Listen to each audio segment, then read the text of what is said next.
Demonstrasi kontekstual pembelajaran berdiferensiasi. Yuk kenalan, Naila, Totul, Tasya, Azizah, Ayu, Pupita. Pengertian pembelajaran berdiferensiasi. Pembelajaran berdiferensiasi merupakan pendekatan yang memfasilitasi kebutuhan belajar setiap peserta didik yang beragam dan memberi kesempatan bagi tiap peserta didik untuk menggali potensi dalam dirinya. Tujuan utama dari pendekatan ini adalah untuk menyediakan pengalaman belajar yang relevan, menantang dan sesuai dengan tingkat pemahaman serta gaya belajar individu peserta didik, sehingga pendidik dapat memastikan bahwa siapa peserta didik memiliki kesempatan yang sama untuk belajar dan berkembang secara optimal. Pengertian pembelajaran berdiferensiasi. Pembelajaran berdiferensiasi menurut kelompok kami adalah pembelajaran yang mengakomodir kebutuhan peserta didik. Guru memfasilitasi kebutuhan peserta didik karena pihak peserta didik memiliki karakteristik yang berbeda-beda sehingga harus diperlakukan yang berbeda pula. Ciri-ciri pembelajaran berdiferensiasi. Pertama, fleksibilitas. Pembelajaran disesuaikan dengan cara mengajar berdasarkan kebutuhan dan karakteristik peserta didik. Kedua, fokus. Fokus dengan kebutuhan dan mengutamakan pembelajaran yang berpusat pada peserta didik. Ketiga, menyesuaikan. Penyesuaian tingkat kesulitan materi dengan tingkat pemahaman dan kecepatan belajar peserta didik. Keempat, strategi. Pembelajaran bervariasi seperti diskusi kelompok, proyek maupun pembelajaran berbasis teknologi. Pemetaan peserta didik. Kesiapan belajar. Setiap individu memiliki kesiapan belajar yang berbeda. Guru dapat memetakan kesiapan belajar ini dengan melakukan asesmen diagnostik kognitif. Minat belajar. Setiap anak memiliki minat yang berbeda dan unik. Peserta didik cenderung lebih tekun melakukan sesuatu hal apabila sesuai dengan yang diminatinya. Latar belakang. Dalam satu kelas terdiri dari peserta didik dengan latar belakang yang berbeda baik dari status sosial maupun budaya. Guru dapat mengakomodasi perbedaan ini dan menyediakan materi ataupun pendekatan yang sesuai dengan latar belakang peserta didik. Gaya belajar. Gaya belajar setiap orang berbeda-beda seperti visual, kinestetik, audio atau bahkan gabungan dari gaya belajar tersebut. Mengetahui gaya belajar dapat memaksimalkan proses pembelajaran.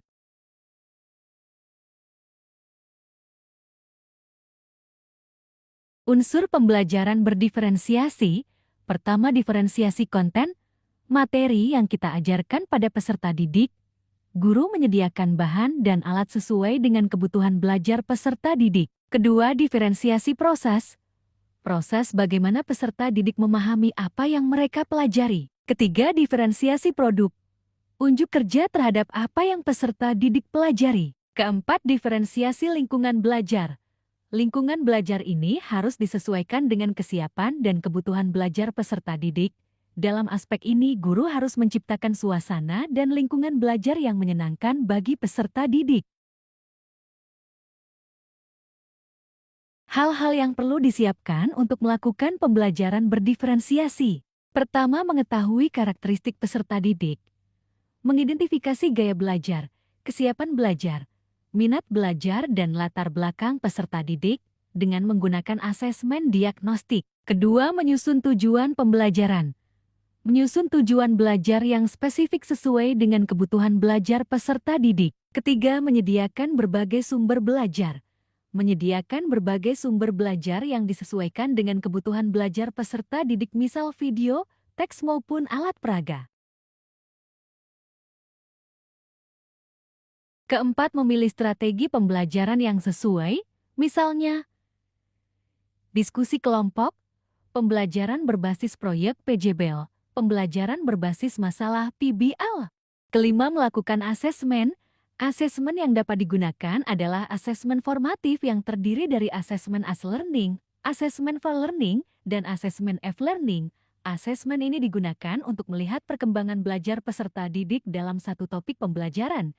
Jika untuk mengetahui hasil belajar peserta didik dalam kurun waktu tertentu, misalnya satu semester, dapat menggunakan asesmen sumatif. Keenam, melakukan refleksi pembelajaran.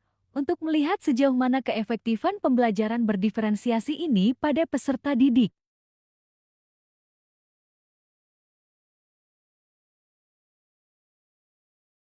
Teori pendukung. Pertama, John Dewey. Beliau berpendapat bahwa pembelajaran harus berpusat pada siswa, dan guru harus memahami kebutuhan dan minat siswa. Pada abad ke-20, konsep pembelajaran berdiferensiasi mulai terbentuk. 2. Pada tahun 1969, Benjamin Bloom menerbitkan sebuah buku berjudul Taxonomy of Educational Objectives yang membahas tentang perbedaan kemampuan siswa. Bloom berpendapat bahwa pembelajaran harus disesuaikan dengan tingkat kemampuan siswa. Ketiga, pada tahun 1990-n, Carol Tomlinson mengembangkan 9 prinsip pembelajaran berdiferensiasi. Tomlinson berpendapat bahwa pembelajaran berdiferensiasi dapat diterapkan dengan berbagai cara sesuai dengan kebutuhan dan gaya belajar masing-masing siswa. Contoh penerapan pembelajaran berdiferensiasi. Pertama, pembelajaran berdiferensiasi dengan pemetaan awal kemampuan belajar peserta didik. 1. Pada awal pembelajaran, guru melakukan asesmen diagnostik kognitif untuk melihat kemampuan peserta didik terhadap materi yang akan diajarkan. Setelah guru mendapatkan data kemampuan peserta didik, guru memetakan ke dalam 3 kategori: sudah mahir, sedang berkembang, dan baru berkembang. Kedua, guru menentukan model pembelajaran dan pendekatan yang akan digunakan. Ketiga, guru menyiapkan materi, LKPD maupun soal formatif yang berbeda disesuai dengan tingkat kemampuan peserta didik. Keempat, dalam proses pembelajaran, guru mendampingi penuh dan menjelaskan secara detail kepada peserta didik yang baru berkembang. Kemudian untuk kelompok sedang berkembang, guru menjelaskan tapi tidak sedetail kelompok baru berkembang. Dan untuk kelompok mahir, guru hanya mengkonfirmasi jawaban peserta didik dan terus memotivasi.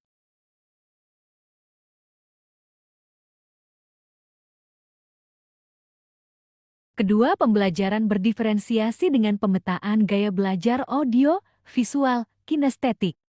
1. Pada awal pembelajaran, guru melakukan asesmen diagnostik non-kognitif untuk melihat gaya belajar peserta didik.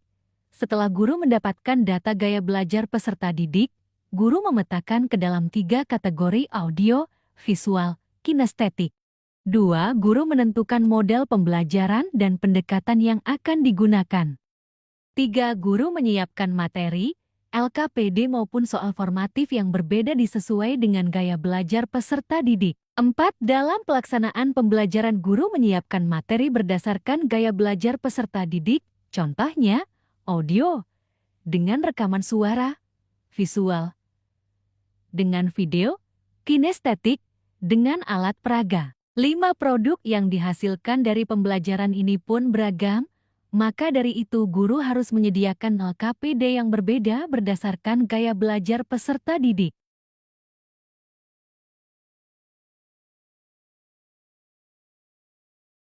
Kesimpulan pembelajaran berdiferensiasi. Pertama, pembelajaran berdiferensiasi adalah pendekatan yang menyesuaikan proses belajar mengajar dengan kebutuhan, minat, kesiapan, dan gaya belajar individu peserta didik.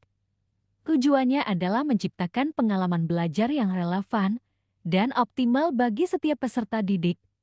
Ciri-cirinya meliputi fleksibilitas, berfokus pada kebutuhan peserta didik, serta penyesuaian tingkat kesulitan materi. Kedua unsur penting dalam pembelajaran ini mencakup diferensiasi konten, proses, produk, dan lingkungan belajar. Penerapannya memerlukan pemahaman karakteristik peserta didik melalui asesmen diagnostik, perencanaan tujuan belajar yang spesifik, serta penggunaan berbagai strategi pembelajaran yang sesuai.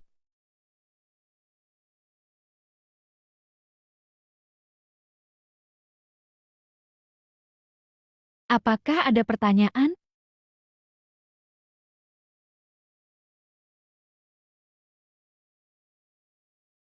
Terima kasih.